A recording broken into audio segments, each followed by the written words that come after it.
would start cropping up. So this is where you get a lot of gambling dens, a lot of opium dens, a lot of brothels, a lot of breweries, and a lot of distilleries. Now, as the centuries rolled on, more and more distilleries would start cropping up in and around Dublin, and in particular in this area. We reached a peak in the 19th century when there were 37 distilleries in Dublin, and 32 of those were right here in the Liberties. Now, they're all squashed together, all packed into one little area of the Liberties. That area got nicknamed the Golden Triangle. Now, as you can see, I have a little representation of the Golden Triangle on the wall here behind me. Now, the 3 points of the triangle were made up with the 3 biggest names of the day. Now, some of those names might still be familiar to you now. So you've got the Jameson Distillery up there at the top, the Powers Distillery over on this side, and over here you have the George's Road Distillery. So they were the 3 kind of titans of the industry, if you will. But squashed in between each one of those, there was a further 39 smaller craft distilleries. 29? 29, sorry, 29 craft distilleries. Now they're all squashed, all compact tightly together, and it was actually rumoured back in the day that you could start walking from one end of the Golden Triangle and be absolutely off your face by the time you got to the other side, just by breathing in all of the fumes that were coming from all these distilleries. Now, the 19th century marks what we like to call the golden age of Irish whiskey. So this was a time when the Irish were producing the most whiskey, selling the most whiskey worldwide, and the world was just generally drinking the most Irish whiskey as well. The Irish during this period held 60% of the global whiskey market, and the powerhouse for all of that whiskey was the city of Dublin itself. Just to give you a bit of an idea of the sheer quantities of whiskey that were coming out of the city of Dublin during this period, there was more whiskey coming from Dublin in the 19th century than there is coming out of the entire state of Kentucky right now. So massive, massive quantities of whiskey were being produced here, and Dublin whiskey in particular was known as a premium, okay? It was some of the best quality stuff that money could buy. However, sadly, this golden age of Irish whiskey didn't really last very long, as once the 20th century rolled around, so around about the beginning of the 1920s, the Irish whiskey industry would crash, okay? It crashed in a big way, and it went into a long period of demise. So there were 3 main reasons for the crash. So for say folks, 1920s, any ideas? Prohibition, indeed sir, yes. Prohibition was a big, big problem for our industry, because the USA was actually our largest exporting country. As you can imagine, lots of Irish immigration over to the US, they had a taste for the good stuff, and they passed that taste down to their descendants. So we could no longer sell to the Americans between the years 1920 and 1933 was a big, big problem for our industry. Now there's a second reason. This one's a little bit more related to Irish history. Do we know our Irish history a little bit, folks? Let's say 1916. Civil War, indeed, Civil War. So it started in 1916 with the Eastern Rising, went on until 1921 when the Irish finally got their independence from the UK. Now this was great, okay, for the Irish people. It was what they wanted, it's what they fought for. However, it wasn't too good for business. The English were not particularly happy with them. They would no longer buy Irish products. They also stopped the Irish using British ships and British canal routes to export their products. This ban on trade with the Irish didn't just apply to the UK at the time, but also applied to all the states that were members of the Commonwealth. So places like Australia, India, New Zealand. It was around 25% of the globe at the time with whom the Irish could no longer trade. So that's a big, big problem as well. Now, there's a third and final reason for the crash. This last one is a little bit more technical, if you will. It was actually the arrival of a new invention. Now, this invention was called the column still. Now, I don't know if any of you have been to another distillery before. You may have seen one of these things, perhaps. If not, put very, very simply, it's like a very long tube with several distillation plates inside of it. Now, it was actually invented by an Irishman called Ennis Coffey. Now, Ennis Coffey actually brought his machine to the Irish first, okay? He laid it down in front of them and he said, hey folks, look, this is the future. And it really was the future of distilling, because it was very, very fast. What that machine could produce in 5 days, it was taking the Irish traditionalists upwards of 10 months to make. However, it's an Irish traditionalist because they weren't just that, they were very, very traditional in their methods of making whiskey, and when this new machine came along, they completely rejected it, okay? They said, no, that's not how we make our whiskey over here, thanks love, but we don't want it. So Ennis Coffey said, well, fine. And he packed up his machine and he sold it to the Scots, and the Scots started using it, and he went over to the US and sold it to the Americans, and they started using it as well to make bourbon. And both of their industries absolutely boomed. Here in Ireland, we simply could no longer keep up with them production-wise. They flooded us off the market. So in the 50 years that would follow the 1920s, every single one of the Dublin distilleries would close its doors. Now, a lot of them closed for good. A couple of the bigger names, however, managed to remain open, and they banded together and they all moved down to a place called Middleton, that's down in County Cork, where they remain to this day.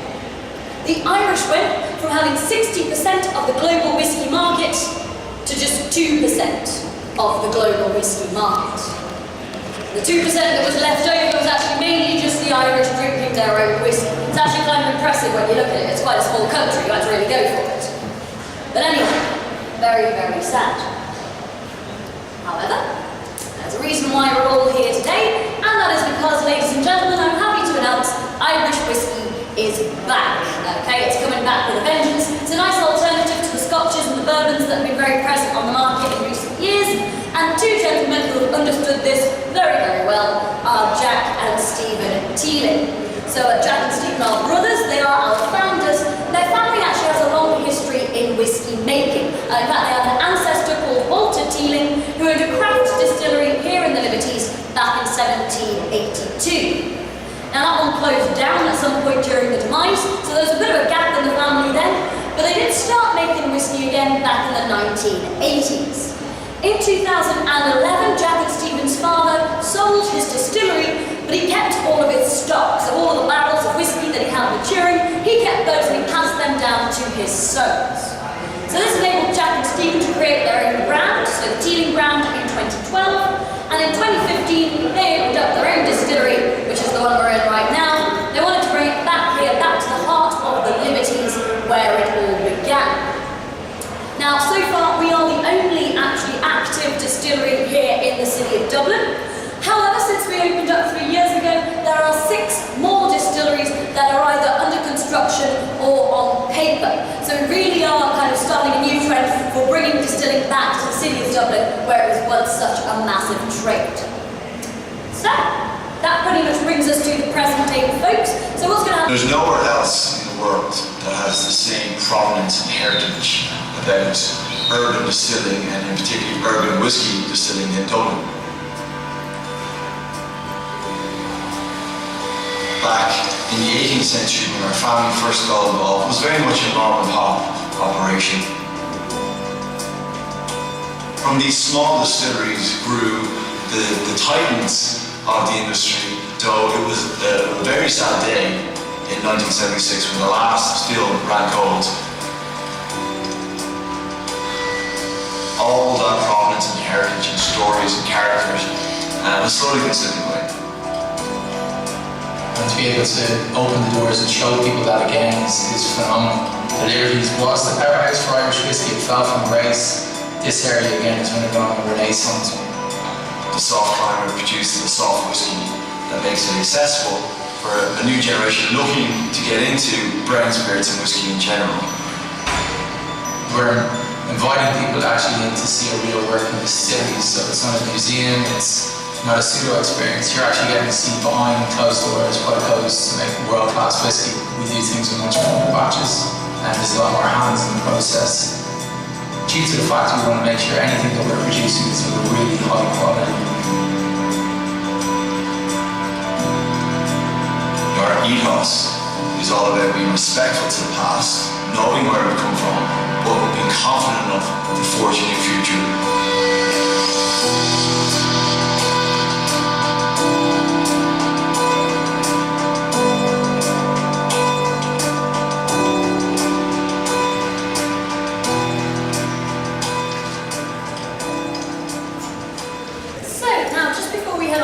Just to warn you, it can get really, really warm inside the distillery. So if you would take off sort of coats, jackets, jumpers before we head on through.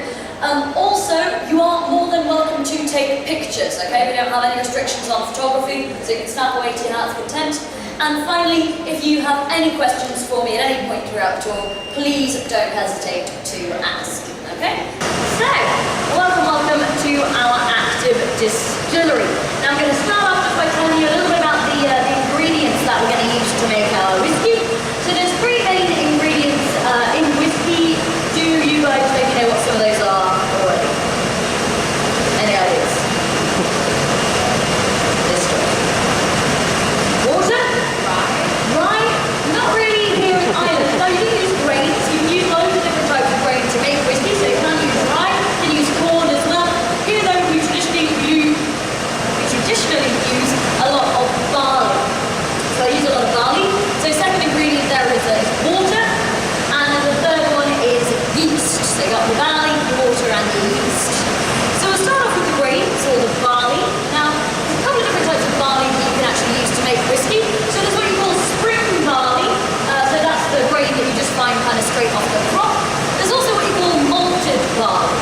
So malted barley is the same grain, but what you're going to do is you're going to take it, you're going to plunge it in warm water for about 5 days. That's going to trick the grain into germination, get it to start producing sugars. It's those sugars that you're going to need a bit later on in the process to actually make the alcohol. Now before the grains actually sprout, however, you'll take them out of the warm water, you're going to dry them off in a big clay oven. Now if you just use natural gases to dry off your barley, what you have is simple malted barley. However, you can also use peat to dry off your barley, and then what you have is what you call peated barley, so you kind of smoke them dry. Now you can guess we're using a little bit of peated barley to make our whiskey at the moment. Then you can smell that slight smokiness in the air, like a kind of wood smoke almost. That's what you get from peated barley. So, we're going to keep all of our grains in silos that are just behind that wall over there. We'll bring them through this first tube, we'll pop them in the first machine that you see here. So that there is our mill. Now what the mill is going to do is it's just going to grind and crush all those grains up together. Now I don't know if you can see that red wheel right down there at the bottom. That is our roller. So that's like a big rough stone that you like. It's going to come and crush up all of those grains. Now we will add a little bit of water at this stage as well, just to soften it all up a bit.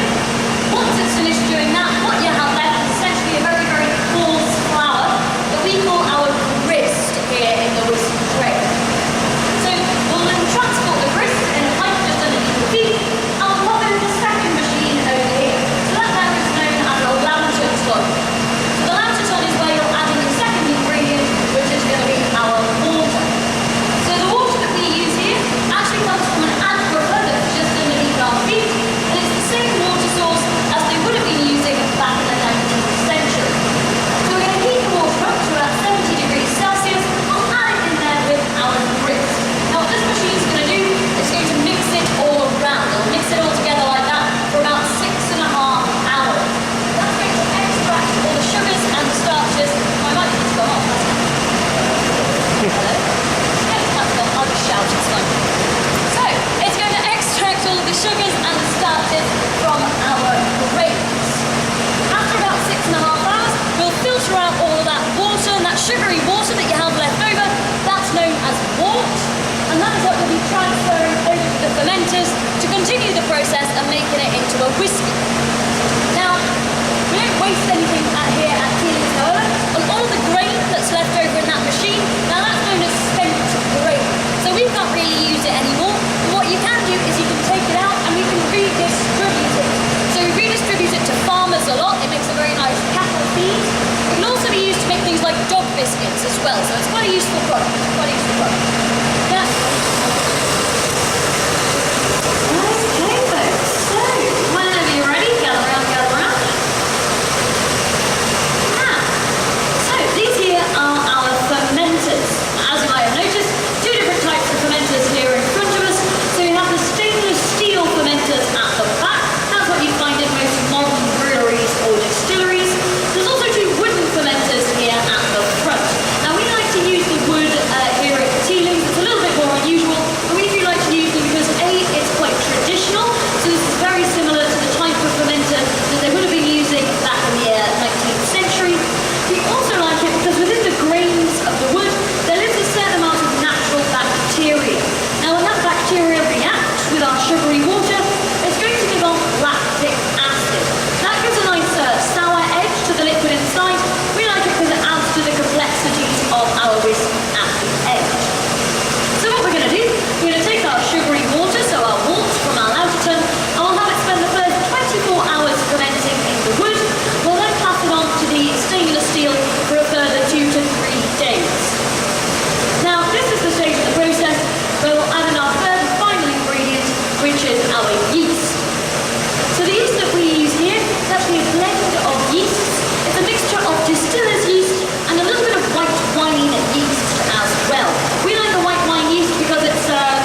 two products: carbon dioxide and, more importantly, alcohol as well.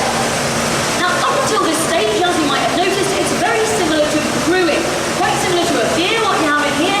The only real differences being that, well, we're not going to add in any hops or anything like that for flavour, and also, as you can see, these fermenters are open. That is because we don't want to keep any of the carbon dioxide in. With beer, you tend to lock in the CO2, okay, giving that fizz. You don't really want a fizzy whiskey, that would be a little bit weird. That is why we keep these open, let all that CO2 out. So what you have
may have noticed, sadly, most of these casks are empty.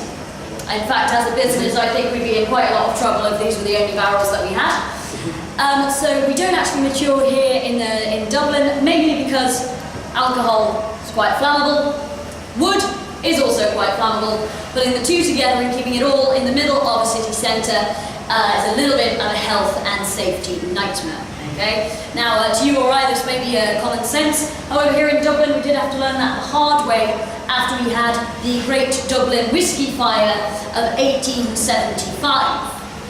So what happened there was a tannery, if you will, or a leather maker's, blew up and passed its flames along to a neighbouring maturation warehouse. Though what that resulted in was a river of burning whiskey flowing through the streets of Dublin.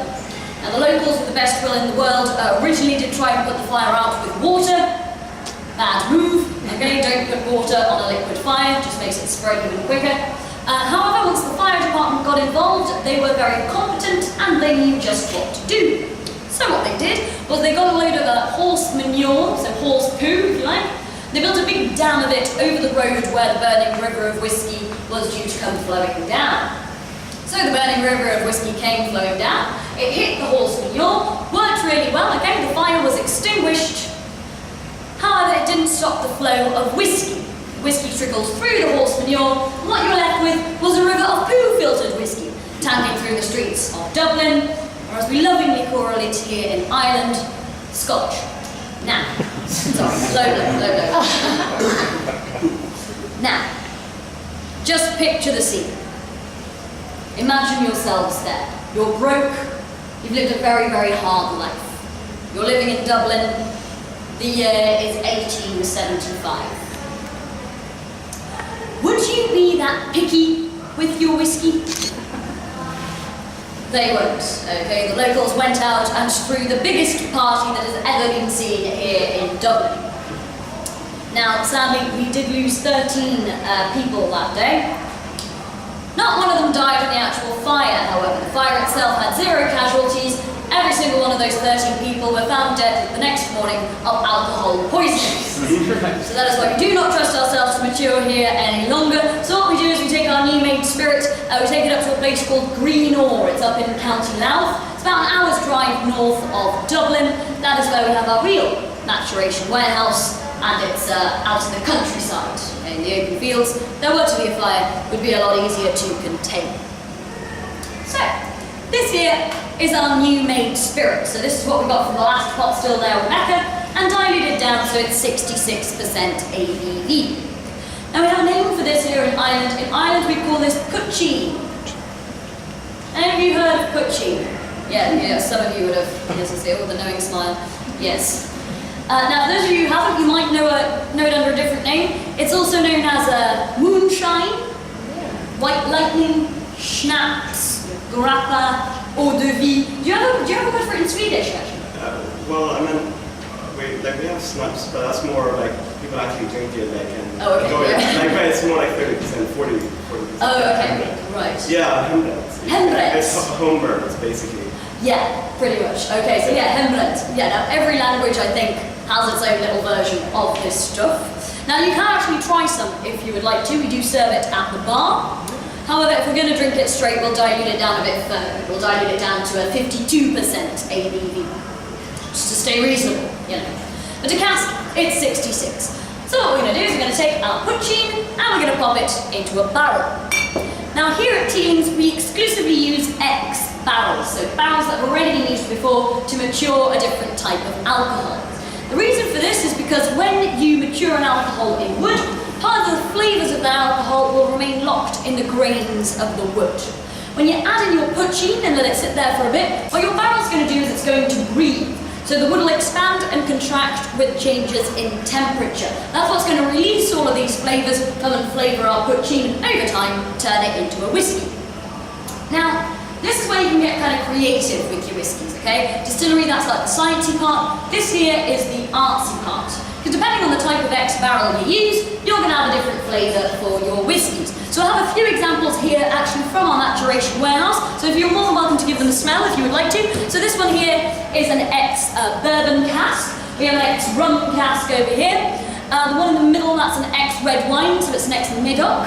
We've also experimented with loads and loads of different types of barrels here. We've had to go with some ports, some sherries, some cognacs, some calvados, all of this to create a nice variety in our flavours. Now you can kind of mix and match them as well. So for example, you could have your whiskies maturing, say 6 years in ex-bourbon to take on the sweeter vanilla tones of the bourbon. You can then pop them in an ex-red wine cask for a bit to take on the fruitiness and the tannins from the wine. Mix and match them like that, that's how we create new flavours.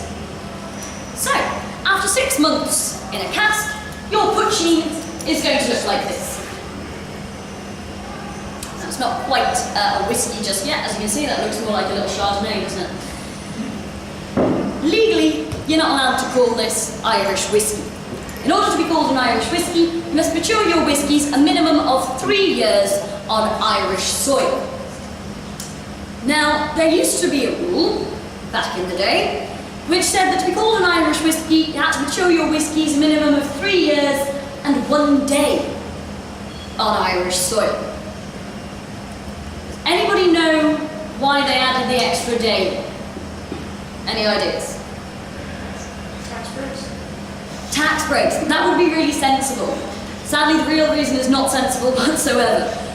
It's just simply, here in Ireland, we might be a little bit competitive. Perhaps.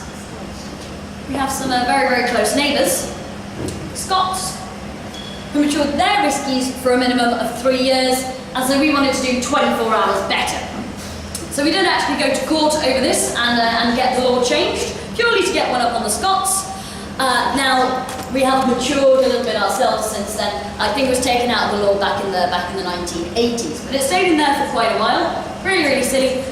Whether your whiskey is matured 3 years or 3 years and 1 day, that is still very young for pretty much any type of whiskey. Here at Teeling's, we won't mature anything less than 6 years. And after 6 years, your whiskey looks like this. It's a lot nicer, isn't it? That lovely amber tone. Now you actually get 100% of the colour and around 60% of the flavour of your whiskies from your barrels. Now, when I said that here in Ireland we don't mature for anything less than 6 years. One exception to that rule, and that exception is just over here. So what you see behind these glass doors are the only 2 casks that actually have any whiskey in them in this room. In the case of these 2, it is a single pot still whiskey that is maturing in sherry casks and will be matured for 3 years and 1 day. And when we finally get to crack these open, they will be the first whiskies to come out of the city of Dublin in over 40 years. So we're quite excited about that. As you see, we're counting down the days. So if you're not busy, in 91 days, 21 hours and 19 minutes, that's what we're going to be doing here. We're really excited to see how these are going to turn out. So that's what's going on over here. Now there's one last phenomenon I'd like to tell you all about before we head on through, and that phenomenon is known as the Angel's Share. Have you guys heard of the Angel's Share before? A couple of you, okay. Now it's known as the Angel's Share because back in the days before science was really a thing, people used to believe that angels were coming down from heaven, stealing little bits of their whiskey and taking it back up and having a little party with it. Alright? Now we have a much less poetic term for that nowadays. Nowadays we call that evaporation. So quite simply, as your barrels breathe, a little bit of your whiskey is going to evaporate off and you'll lose it pretty much. However, we are quite lucky here in Ireland, because I don't know if you knew this about us, we have some very lovely weather. Lovely weather here in Ireland. Now it's not great weather for going to the beach, eating ice cream, doing things like that. However, we have really good weather when it comes to making whiskey. Perfectly miserable most of the time. We have quite a constant temperature. Never really gets that hot, never really gets that cold. That means your barrel's going to breathe a very small amount. So we only lose a very small amount of your whiskies to evaporation. Here we might lose 5% of the cask in the first year and 2% in the years that follow. So after 30 years, you'll have a decent amount of your barrels left over. If we were over in Kentucky, for example, where they make bourbon, there it gets a lot hotter, especially in the summer, so their barrel's going to breathe a lot more. The they lose way more to evaporation. They can lose up to 15% of the cask in the first year and 10% in the years that follow. So after 30 years, they wouldn't really have anything left. They want to mature for any length of time. They usually temperature control their maturation warehouses. Sometimes they stick the whiskey underground as well, where it's a little bit cooler. We don't need to do that here in Ireland. We can leave them in the open air, because our weather is just that good. For making whiskey. Not really for anything else. It's a give and take. So, your whiskey has been maturing in a barrel for a minimum of 6 years, unless it's this stuff. It is time for us to open up the cask. We're going to filter out our whiskey. We'll dilute it down a little bit further at this stage as well. So most of the whiskies you'll be trying today are 46% ABV. We're going to fill up a bottle. We're going to pop in a cork, stick on a label, pop it in a box, ship it around the world, and finally, we're going to drink it. So, ladies and gentlemen, who is ready for a drink? Oh, yeah.